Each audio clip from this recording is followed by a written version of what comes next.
What's up, guys? It's Graham here, and this is the most unbelievable market that I have ever seen. Believe it or not, we are in the middle, right now, of one of the strongest stock market rallies ever in history. We're back near brand new all-time highs, and what's crazy is that this isn't just applying to stocks. For example, home sales are also increasing. Bitcoin is up 13%, and this might officially suggest that we're beginning to see the start of the great melt-up, where asset prices balloon to levels we never thought were imaginable before eventually everything goes to shit. That's why we really got to talk about exactly what's happening, why the Federal Reserve decided not to lower interest rates as of a few hours ago, if this is something to be concerned about, and then most importantly, how you could use this information to come out ahead. Because like it or not, this could be the last phase of the cycle where everyone feels rich, right before the bill comes due. Although before we start, as usual, if you appreciate breaking news videos like this that I try to get out as soon as possible, it would mean the world to me if you hit the like button and subscribed if you haven't done that already. I know, it's dumb to ask, but it was just my birthday, and as a birthday wish, that's all I ask for, and as a thank you for doing that, here's a picture of a frog. So thanks so much, and also big thank you to Surfshark for sponsoring this video, but more on that later. Alright, so before we talk about what the Federal Reserve just said, why Jerome Powell is soon going to be leaving, and what to expect for the future, there is one giant problem getting in the way, and that would be inflation. See, here's what most people don't realize. Behind every price tag, every product, every shipment is one commodity that quietly controls the cost of pretty much everything, and that's oil. Remember, oil doesn't just power your car. It powers cargo ships, trucks, planes, tractors, factories, plastics, packaging, fertilizers, and the entire supply chain that gets everything into your hands. So when the cost of oil goes up, the cost of everything else rises almost immediately. And in this case, it was found that every $10 a barrel increase in the price of crude oil raises inflation by 0.2% and sets back economic growth by 0.1%. To put that into perspective, just a few months ago, oil was trading at $57 a barrel, but now it's over $100. And from this alone, we could see inflation increasing by roughly 0.7%. And like I said, it's already begun to happen. For example, last month inflation increased back to 3.3%. And even though it seems like the worst is behind us, keep in mind, that reading was before oil reached its all-time high, which implies that this next month could be significantly worse. It's for this reason that the Federal Reserve has essentially frozen or paused any chance of a rate cut this year, with right now the market pricing in the next rate cut in October of 2027. So in terms of what to expect, why we're starting to see a generational melt-up, and what the Federal Reserve just warned us about a few hours ago, there's another topic that is worth considering, and that would be the stock market. When it comes to this, here's what's crazy. By all metrics, stock prices are setting non-stop records. Like, we've just seen a 10% rally in 10 days, which is one of the strongest we've ever witnessed. It went from oversold to overbought in just 11 days, the second fastest on record, and the Nasdaq saw a 13-day win streak, the most in 13 years. However, here's where things are getting incredibly interesting. At the same time the stock market is doing incredibly well, consumer sentiment is hitting its lowest point in the survey's entire 70-year history. And when these two things happen simultaneously, that's a sign that something's about to break. So what's going on? Well, here's the uncomfortable truth. The stock market and consumer sentiment are literally measuring two completely separate things right now. The stock market is extremely forward-thinking. It only cares about what's going to happen 12 months from now. Things like corporate earnings, trade resolutions, and future growth. Consumer sentiment, on the other hand, measures how everyday people feel about today. Things like grocery prices, oil prices, their job security. And that's why we're seeing that Wall Street is betting on tomorrow, Main Street is living through today. And the worlds are completely separate. Now, even though this might sound like a dystopian universe where the top rich people get really rich and everyone else is kind of left to fend for themselves, believe it or not, when consumer sentiment is at a low, historically, that's actually been a rather good time to invest, because when sentiment starts to improve, stocks just keep melting up higher, and usually the best prices are associated with maximum pain, not necessarily the maximum price. Although even with all of that said, I will admit I am in constant disbelief by how quickly the market has returned to all-time highs. Like, objectively, we still have a mess of an economy with oil. All rate cuts this year have been completely wiped off the table. Inflation is still an ongoing issue.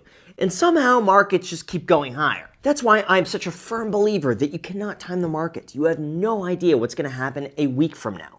And even though everything might look pessimistic, The markets don't care. Like, we could see an all-out destruction of our economy, but the market keeps going higher because they think we'll build back even bigger tomorrow. Or we could have all this good news in the world and things sell off because people just want to take profit. Point being, we have watched the market fall in one of its worst stretches in years to one of its strongest rallies ever in history in 10 days. The people who sold at the bottom to wait for clarity missed the entire rally. And the irony is that the market is always at its best price when things look the most uncertain. And it always looks the most safe right before it drops. To me, that's just why it's so important to keep investing and stay the course no matter what, because most likely, we're not going to outperform the hedge funds and all the people with insider information that know what's going to happen before it actually happens. We just can't compete with that, but we can join the same ride alongside with everyone else by just investing long term. So in terms of what this means for you, how this is likely going to impact everything else, like home prices, and what Jerome Powell just said at his last meeting ever with the Federal Reserve, here's what you came for. Although before we go into that, it's important to understand the bigger picture, because this isn't just about a single headline. It's about a broader shift throughout our entire economy. And when that happens, protecting yourself isn't just financial. It's digital too. For example, during times of uncertainty, more people are logging into bank accounts, moving money around, and checking on their investments, which often means more exposure on public Wi-Fi, airports, and unsecured networks. That is exactly where using a VPN becomes crucial. And what a coincidence, our sponsor, Surfshark VPN, is there to help. They're able to protect your personal information by encrypting your online data, masking your IP address, and preventing hackers from identifying your city, country, or download history. Or basically, a VPN is able to swap the real location of your device with a new one, giving you the ability to virtually travel anywhere around the globe. This means anytime I'm out of the country, like I was just recently in South Korea, I'm able to switch my location back to the United States so that everything works normally. Or if there are shows that are only available in select countries, I could instantly change my location and watch them from wherever I am. On top of that, Surfshark's Clean Web feature also blocks ads, trackers, malware, and phishing attempts, allowing you to surf the web safely. Plus, they don't track, store, or monitor what you do online.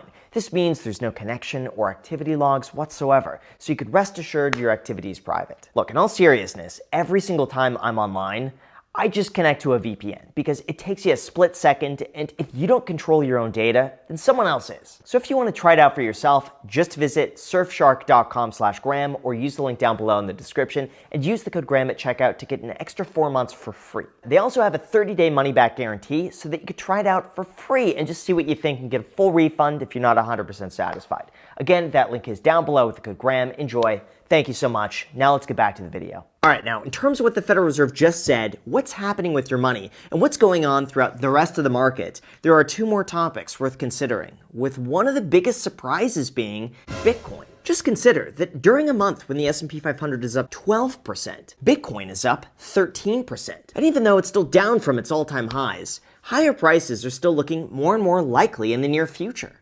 Why? Well, to start, a lot of institutional money is flowing back into Bitcoin ETFs. Strategy officially overtook the US government as the largest holder of Bitcoin. Schwab, Citi, and Goldman Sachs are all soon offering their own cryptocurrency projects. And with the national debt continuing to rise, people are looking for alternative ways to hedge their money. Now look, objectively, Bitcoin is still down about 30% from its peak.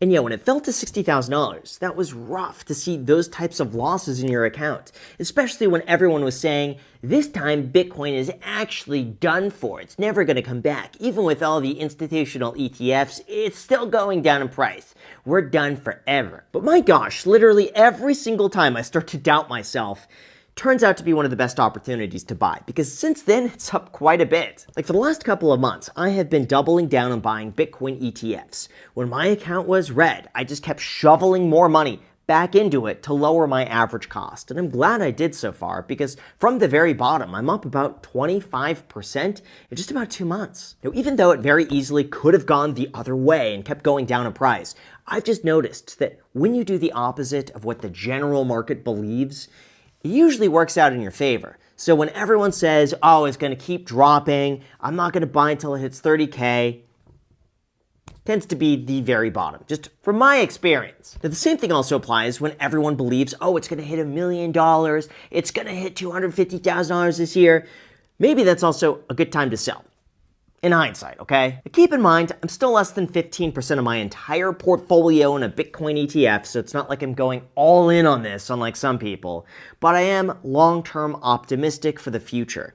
Unlike the next topic, and that would be the housing market. Believe it or not, despite national home prices rising 1.4% year over year, Zillow just downgraded their forecast across 400 markets, predicting that over the next 12 months, prices would rise by a whopping 0%. Of course, do keep in mind that this is the national average, which means just as many places will be going up in price as will be falling. But in terms of where the biggest changes are happening right now, here's what I found the most surprising. They think that prices will be completely flat around the West Coast, throughout California, Oregon, Washington, and Nevada. Larger drops are anticipated throughout the Sun Belt regions like Texas, Louisiana, and Florida, and price increases are commonly seen throughout the northern markets like Chicago, Rochester, and Connecticut. Why? Well, it's pretty straightforward. The areas seeing the biggest declines are also the ones that saw the biggest run-ups over the last few years. And now that prices have risen to a level that most buyers cannot afford,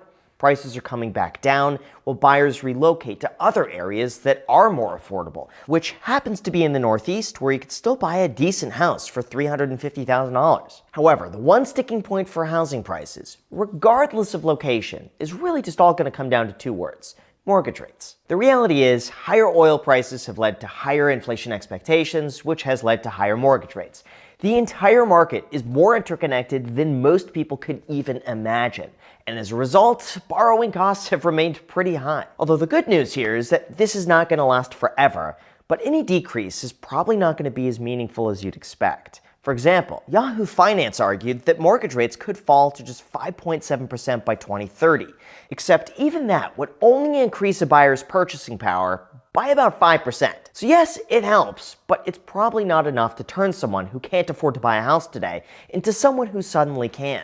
But in terms of what this means throughout the rest of the year, I've said this before, but it really depends on who you ask. Like Redfin believes we'll see a 2.6% increase throughout the end of the year. The National Association of Realtors thinks we'll see a 4% gain. Zillow is back down to 0%, and JP Morgan seconds this, also believing that we'll see no appreciation whatsoever. Even anecdotally, I'm seeing a lot of softening here in Las Vegas. Like, I can't tell you how many properties that I am seeing selling at a 5 to 15% loss from where they purchased in 2021 to 2023. These are people who locked in at record low interest rates only to sell at a massive loss before commissions, only because so much inventory is coming on the market. And there's a lot to compete with. That's why I'm seeing a lot of buyers on the sidelines right now, cautiously watching the market. They know there's no urgency to buy something immediately. If they miss out, there's going to be something else listed, probably at the same price or less, in the next few months while they save up. And sellers are beginning to recognize this by pricing their homes a little more aggressively and being willing to negotiate. So in terms of what this means for you, what Jerome Powell just said at his very last meeting, and what you could do to come out ahead from this, here's what you need to know. Alright, so in terms of what Jerome Powell just said at his very last meeting, no surprise, on a broad scale, there will not be any interest rate cuts for the foreseeable future due to ongoing inflation concerns, rising prices, worsened consumer spending, and a fragile labor market. Although here's where things get interesting. As of right now, Jerome Powell is scheduled to end his term at the Federal Reserve on May 15th, and then shortly after, it's expected that Kevin Warsh is going to take his place, giving him a guaranteed 4-year term within the Federal Reserve. Now, even though Kevin Warsh was specifically nominated by Donald Trump, who has been pushing non-stop for lower interest rates for years, Kevin Warsh did say that monetary policy independence is essential, and they must act in the nation's interest with unclouded decision-making, basically implying that he's not just going to be a puppet for whatever Trump wants him to do. But then again, that's probably also exactly what he'd say, even if he did push for lower interest rates, and he could always argue that it's in the best interest of the United States to lower interest rates, which just so happens to be what Trump wants, but he didn't influence us. Promise you that. We came to this by our own conclusion. So actions at this point will speak louder than words. However, do keep in mind that since 1930, once a new Fed chair takes office, the stock market sees an average decline of 16%. And Kevin Warsh is taking office at a time where he openly wants to shrink the Fed balance sheet, meaning less money printing. We're already nearing similar levels to the dot-com peak. And this could be a very interesting time to watch, even though In the past, everything we thought was going to happen never happened, so I take that with a grain of salt. So in terms of my own approach, what I think is going to happen over the next 12 months and what this means for you, here's what to keep in mind. In all seriousness, there's one thing that I just keep coming back to. Every single time, without fail, that I think I have the market figured out, that I know what's going to happen, that I try to be clever, the opposite happens. Like even if you take all the data, analyze it correctly, and make a move, one tweet and the entire thing changes. Like the people who've sold in April missed out on one of the fastest rallies ever in history. The people who didn't buy Bitcoin at $60,000 because it's going to $50,000 just missed out on almost 30% upside. And the market always seems to make you feel the most confident right before it humbles you. That's why I just keep saying the same thing. The only strategy that consistently works is when you decide how much money you want to invest every month. Pick an allocation that you could live with through a 30 to 50% drawdown, and then just don't stop. No matter what Jerome Powell says, no matter what Trump says, no matter who replaces him, no matter what oil does, no matter what inflation does, it doesn't matter. You just stay consistent, no matter what. I've been saying this nonstop since you could look back at my old videos, early 2017. Back then, I remember making a video when the S&P 500 hit its all-time high in the 2000s.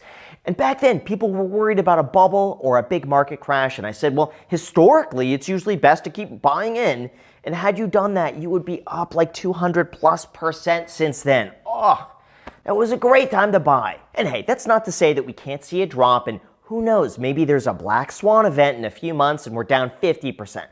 Who knows, maybe I've just jinxed that into existence. But regardless, long term, that's the only strategy that has worked, and I put my money where my mouth is. Every single day, I buy in a consistent amount, regardless of where it trades.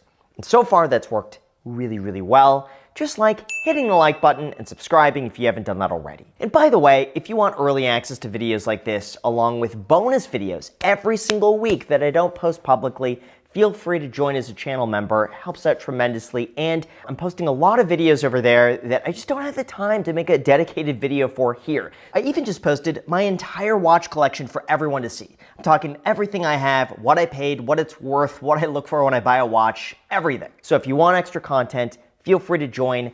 Thank you so much, and until next time.